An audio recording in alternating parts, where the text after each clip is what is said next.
I decided to be a filmmaker at a pretty young age. Both my parents are environmental scientists, and I grew up, they had a field research center, part of the National Water Research Institute.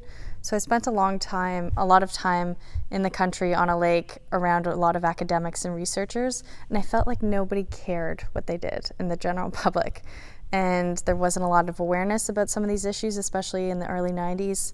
Environmentalism hadn't yet become mainstream, and what helps really bring that into more of the mainstream consciousness was documentaries like An Inconvenient Truth. So I thought that being a documentary filmmaker was an important way to bring forward environmental and social issues into more public mainstream consciousness.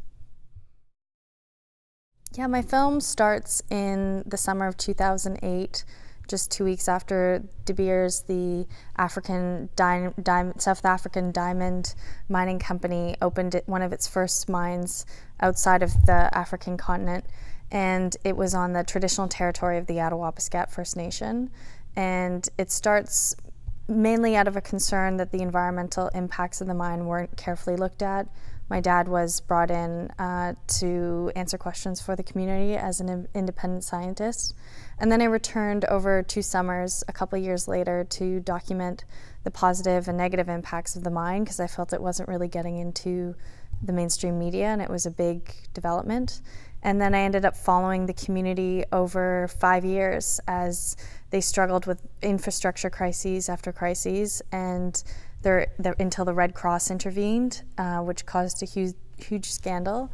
And then a couple of years when the chief decided to launch a hunger strike in Ottawa and helped galvanize I Don't Know More. So it covers a lot of a period of time for First Nations community. Well, I think what motivates a lot of documentary filmmakers is the truth, and when the truth isn't getting out there. And I think the conditions in a lot of remote communities, a lot of Canadians still aren't aware. They certainly still don't understand. I think even myself, there's many years to go to really fully understand the legacy of colonialism and continued oppression. Why documentary? Especially in this situation, I was documenting a community's fight to show the world they exist, so that people down south knew the true story of their community. And then Canadians find out, mostly through mainstream media, and the news really didn't do an adequate job of analyzing the situation that was going on and providing in-depth insight and really taking the time to get to know people. So I think documentary serves an important role to provide more in-depth insight into an issue, and not just, right now with all the cutbacks in journalism, they often just take the press release that's given to them, and there's a lot of spin, especially as companies and government become more savvy in their spin. Numbers are played with, and I think documentary serves an important role to reflect and really do a deeper analysis than what journalists can do with their resources now. Well, politics governs our life for the most part, and it organizes civil society, but politics can't really change without a changing of people's hearts and minds, and that's what art does. It engages people, heart and mind, and good art also is political, I think. Yeah, so this has been a huge project for the last 5 years, a labor of love, and just making sure it gets out into communities and across Canada is a lot of work. So I haven't really gone it full into production yet, but there's a couple projects that I've been developing for a little while. One of them looks at food security, not just in Canada, but in remote areas as well as Canada.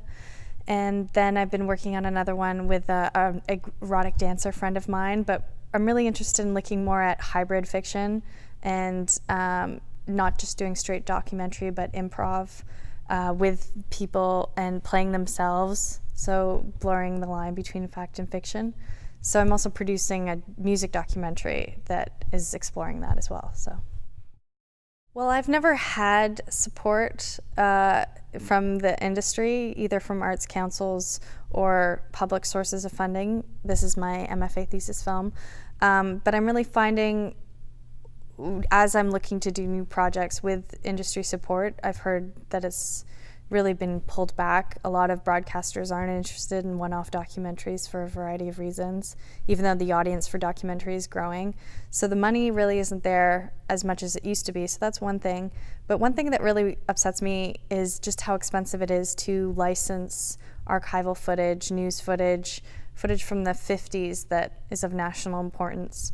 So I think that's a real issue when documentary filmmakers are trying to tell issues that focus on current affairs, focus on politics, focus on the past, and that footage is economically inaccessible for the budgets and that exist right now for documentaries. So I think there needs to be greater attention and maybe some specific grants for people working in archival and current affairs projects.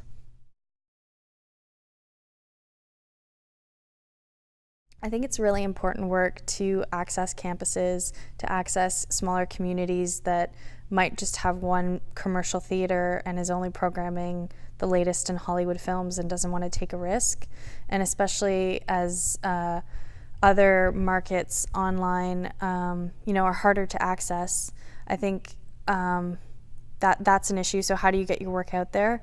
But I think Cinema Politica also generates an important community. It still plays an important role, the Q&A after a film and the discussion with the filmmaker and the discussion with the audience. So far, I've only done maybe about 6 screenings of my film, and it's every post-film Q&A is different, and it's such a rewarding experience. So I think what Cinema Politica is doing in terms of building community within political filmmaking is really important.